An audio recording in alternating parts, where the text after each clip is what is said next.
Islam Pagi Roh Kudus. Terima kasih karena berkat kasih karunia-Mu kami dapat berkumpul di tempat ini. Ya Tuhan, sebentar lagi memulai pelajaran kami, Tuhan yang Kamu berkati kami, hanya yang doa Bapa, amin. Nama Bapa dan Roh Kudus, amin. Baik, terima kasih Ibu Ida. Baik, bagaimana kabarnya hari ini? Apakah sehat?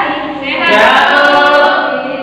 Pastinya kalau pastinya luar biasa kan semangat yang belajar hari ini. Semangat, Bu. Baik, sebelum kita memulai kita pembelajaran kita hari ini, ada baiknya Ibu mengabsen dulu ya terlebih dahulu. Baik, Brigida Manau, Cynthia Sitohang, hadir Bu. Gina Simarmata, hadir Bu. Krista Metambak, hadir Bu. Maduma Sinurat, hadir Bu. Rido Manik, Saya, Bu. Kristanti Samosir, hadir Bu. Sansun Manurung, Saya, Bu. yang terakhir Rian Menggolan. Baik, lengkap ya? Ya Bu. Oke. Sebelumnya kita pelajaran yang lalu kita sudah belajar tentang bagaimana berpikir kritis terhadap penggunaan media massa. Jadi hari ini kita akan mempelajari tentang bagaimana bersikap kritis terhadap ideologi dan gaya hidup yang berkembang dewasa ini. Baik, kita akan masuk ke tujuan pembelajaran. Adapun tujuan pembelajaran kita pada pembelajaran ini yang pertama, peserta didik diharapkan mampu menjelaskan makna dari ideologi dan gaya hidup. Yang kedua, menyebutkan macam-macam ideologi dan gaya hidup yang berkembang pada zamannya. Yang ketiga, menjelaskan bagaimana sikap kritis Yesus terhadap ideologi dan gaya hidup yang berkembang pada zamannya. Dan yang keempat, mengetahui aliran-aliran yang ada di zaman Yesus Kristus. Dan yang terakhir yaitu menjelaskan sikap kritis Yesus terhadap aliran dan kawaran keduniaan yang ada pada zamannya. Baik, jangan dulu dipandang ke slide. Jadi Ibu mau bertanya ini, siapa kira-kira di sini yang mengerti apa itu ideologi? Silakan tunjuk tangan kalau mengerti. Silakan Mak. Ideologi adalah pandangan hidup. Oke, bagus. Ada yang lain? Saya Silakan Dina.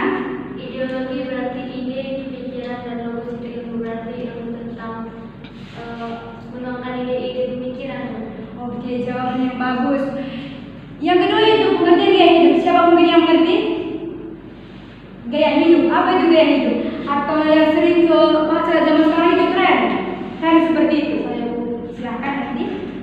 Ideologi gaya hidup itu tren atau semacam tiruan yang digunakan manusia dalam hidupnya, dan tiruan itu bersifat dominan dalam hidup manusia. Oke, jawabannya bagus. Jadi Ibu akan membacakan yang di slide ini. Di mana pengertian dari ideologi yaitu aliran atau paham-paham yang dapat melahirkan partai-partai politik atau sekte-sekte agama.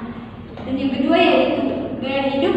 Gaya hidup merupakan perilaku seseorang yang ditunjukkan atau diperlihatkan dalam aktivitas, minat, dan pendapatnya yang berkaitan dengan citra dan struktur sosial.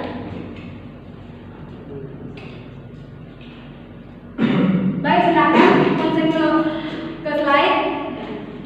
Di sana terdapat 4 gambar.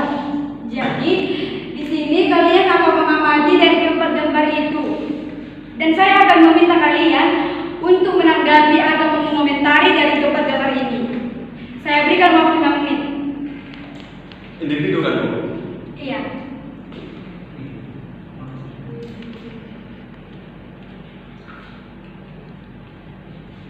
Baik, sudah ada yang mungkin mengerti kira-kira? Saya Bu. Oke, silahkan Tanti. Gambar yang pertama yaitu anak sekolah seperti seumuran kami, mereka nongkrong, baik cewek maupun perempuan sepertinya itu merokok Bu. Terus yang kedua pesta miras dengan pakaian-pakaian yang sangat minim, mungkin ini di kafe ataupun di bar atau di tempat hiburan yang lainnya. Gambar yang ketiga yaitu gaya hidup glamor. Mengapa saya katakan demikian? Hidupnya selalu dipenuhi uang dan uang, pakaian-pakaian yang mewah dan juga sepatu dan rumah yang mewah. Yang keempat yaitu yang menjelaskan gambar yang suka belanja. Cewek-cewek suka belanja itu mengumpulkan uang. Sebenarnya itu tidak penting, tapi untuk mengikuti tren sekarang mereka melakukan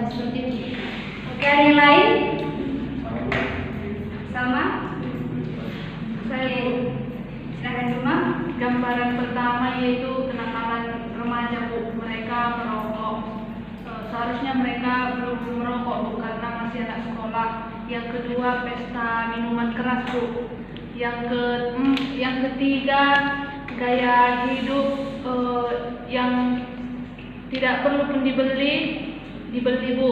Terus gambar keempat anak remaja yang suka shopping Bu, seperti anak remaja kami ini Bu, suka shopping Bu. Meskipun pakai uang kami masih menggunakan orang tua, mereka tetap boros Bu. Terima kasih Bu.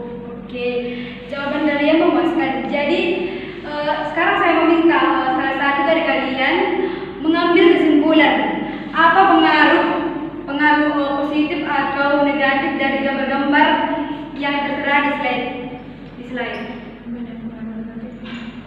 Saya Sandina, pengaruh positif dari slide ini Bu, yaitu menuntut kita untuk semakin bekerja keras. Dan dampak negatifnya lebih berjalan ke dampak negatifnya Bu. Mengapa Bu? Karena yang bisa saya kutip intinya itu ada karena tidak tahu diri Bu. Seperti itu. Mengapa? Karena ingin mengikuti gaya hidup yang ada, kadang kita tidak merasa kita itu siapa sebenarnya. Itu poya-poya, menghabiskan uang orang tua hanya untuk mengikuti tren yang ada. Itu dampak negatifnya. Oke, silakan beri aplaus kepada Gina. Oke, selanjutnya kalian bawa kitab suci kan? Bawa Bu. Enggak Kalau Bu. siapa yang tidak bawa kitab suci akan saya keluarkan minggu depannya. Oke? Jadi untuk mendalami pengetahuan kalian tentang bagaimana berpikir kritis terhadap ideologi dan budaya hidup ini, silakan buka kitab kalian Lukas pasal 14 ayat 1 sampai 13. Ini akan dibacakan secara bergantian, mulai dari Isdame sampai dengan selanjutnya. Oke? Silakan bisa ditambah. Sekarang Kak baca. Lukas 4 ayat 1 sampai 13. Pencobaan di padang gurun.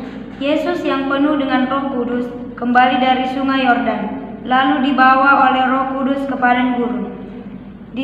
Disitulah ia tinggal 40 hari lamanya dan dicobai iblis.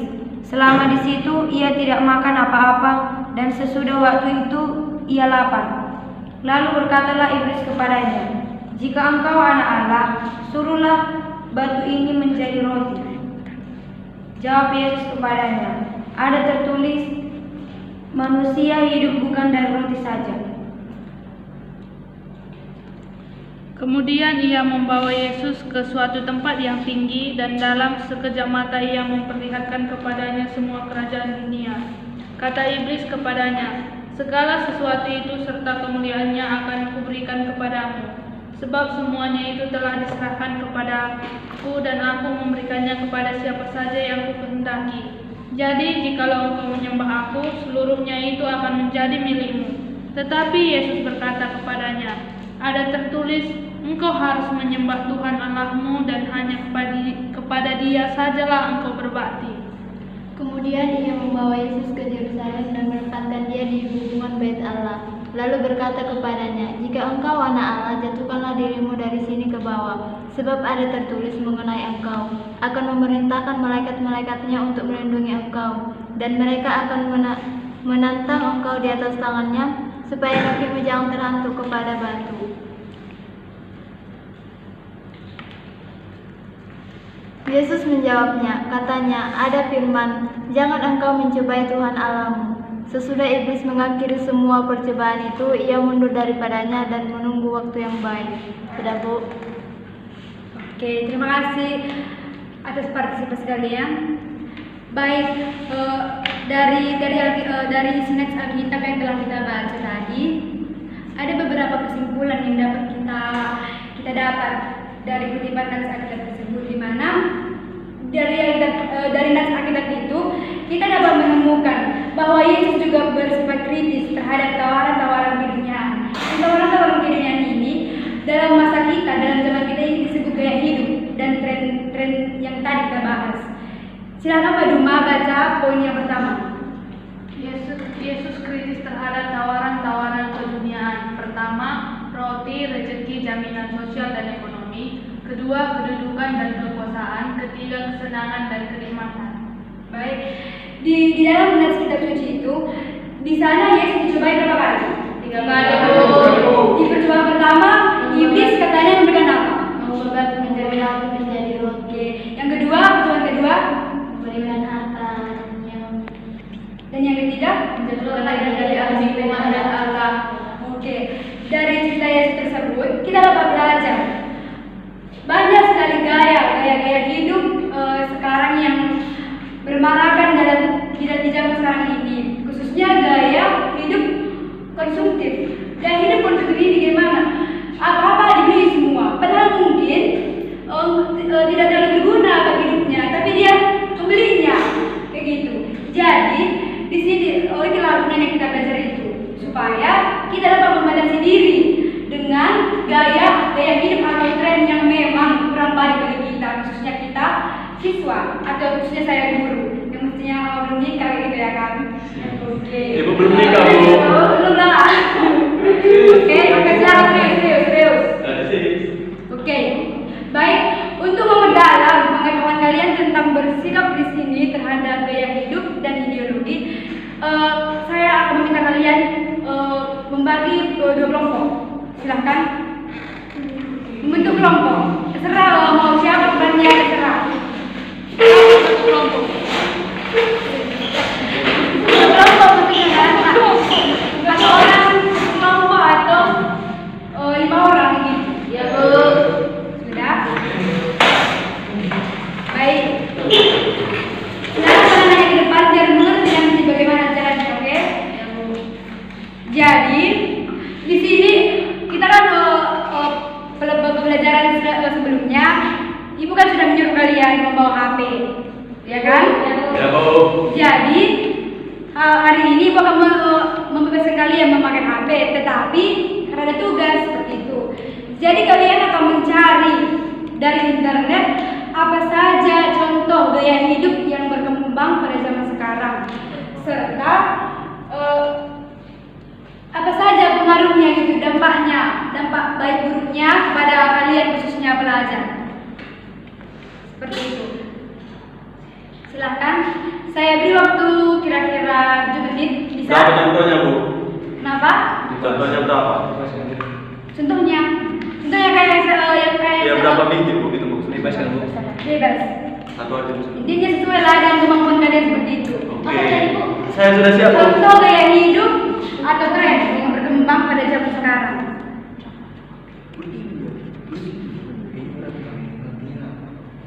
TikTok. Kalian apa dulu lah Kak? Lihat dulu ke buku karena nanti kita akan presentasi, oke? Bu.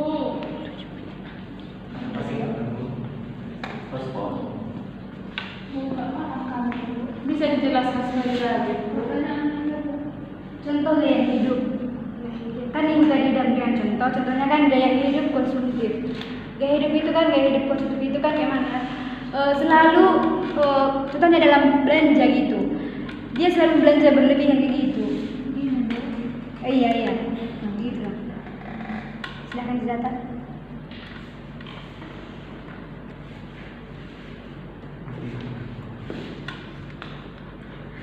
Karena mungkin waktu kita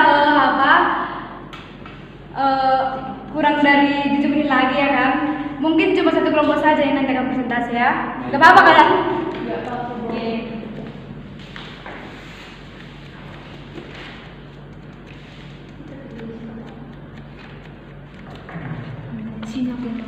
Kelompok siapa yang sudah selesai? Sebentar, Bu. Berapa menit lagi? Menunggu. 1 menit lagi, Bu. Oke. Kabar, Bu, ya.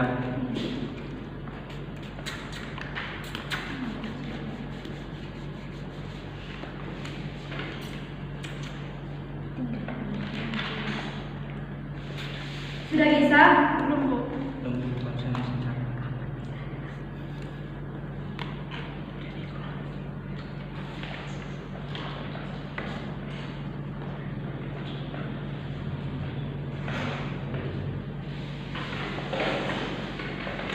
Silakan di rumah.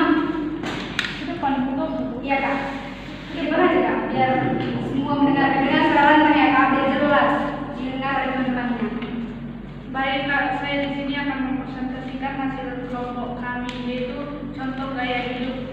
terdapat dua. Yang pertama, budaya materialistik dan hedonistik. Budaya materialistik dan hedonistik adalah hidup berlimpah materi dan berkesenangan.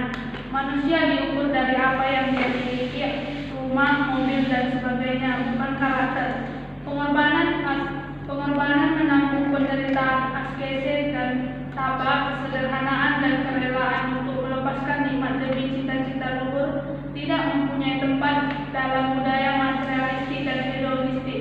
Budaya materialistik dan hedonistik ini antara lain melahirkan sikap konsumerisme. Yang kedua yaitu individualisme. Individualisme umumnya muncul akibat dari perkembangan sosial, ekonomi, politik, dan budaya yang sedang berlangsung. Sikap individualistik ini umumnya muncul pada masyarakat yang hidup di kota, terutama pada masyarakat kelas menengah ke atas. Sikap individualistik ini umumnya jarang terjadi pada kaum petani, nelayan, tukang, dan pedagang tradisional yang pekerjaannya tidak terpisahkan dari kehidupan keluarga. Demikian presentasi kami, Bu. Oke, silakan kasih aplaus kepada di rumah. Oke, baik. Hasil diskusi mereka sudah bagus ya. Jadi sebelum kita masuk ke kesimpulan yang nanti akan Ibu paparkan di slide, siapa salah satu di antara kalian yang bisa mengambil kesimpulan dengan kata-kata kalian sendiri tentang apa yang kita pelajari?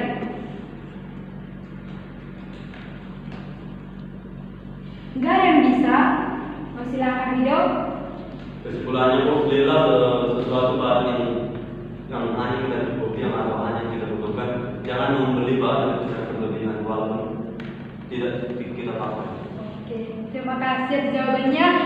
Jawaban dari Rido itu merupakan saran ya, saran yang baik untuk kita, khususnya cewek-cewek ya kan. Ya, Bu. Gak usah belanja. Ya, Bu. Perlunya belanja. Oke? Sampai habis 300.000, Bu. Ya, baik. Kita akan masuk ke kesimpulan yang tadi Ibu bilang. Silakan Cynthia, Johan, silakan baca Kak kesimpulan dari materi kita hari ini. Kesimpulan untuk hari ini, bersikap kritis terhadap media dan berbagi ideologi menunjukkan bahwa kita mempunyai sikap iman, sikap kritis terhadap ideologi yang ada, semestinya membuat kita mampu bertahan dan berkembang sebagai orang Kristen sejati. Konsekuensi dan dasar dari hidup kritis adalah berani menyatukan diri ke dalam perkembangan dunia dan berani melepas apa yang nikmat dan menjadi murid Yesus. Oke, terima kasih. Baik, untuk tugas kalian minggu depan, kalian akan membuat sebuah refleksi berupa tulisan tentang bagaimana dampak positif dan dampak negatifnya gaya hidup yang kurang baik itu untuk peserta, untuk pelajar. Jadi tugas itu akan dikumpul di Google Classroom. Dan jika ada materi yang kurang kalian mengerti, kalian boleh bertanya dari WA. Semua ada menyimpan WA saya kan? Ada, Bu. Jangan macam-macam dalam belajar ya anak-anak, supaya kalian bisa jadi yang sukses ya kamu membahagiakan orang tua. Jadi cukup sekian pembelajaran kita hari ini. Silakan satu orang pimpin doa Kak. Depan, silakan. Depan. Silakan Rido.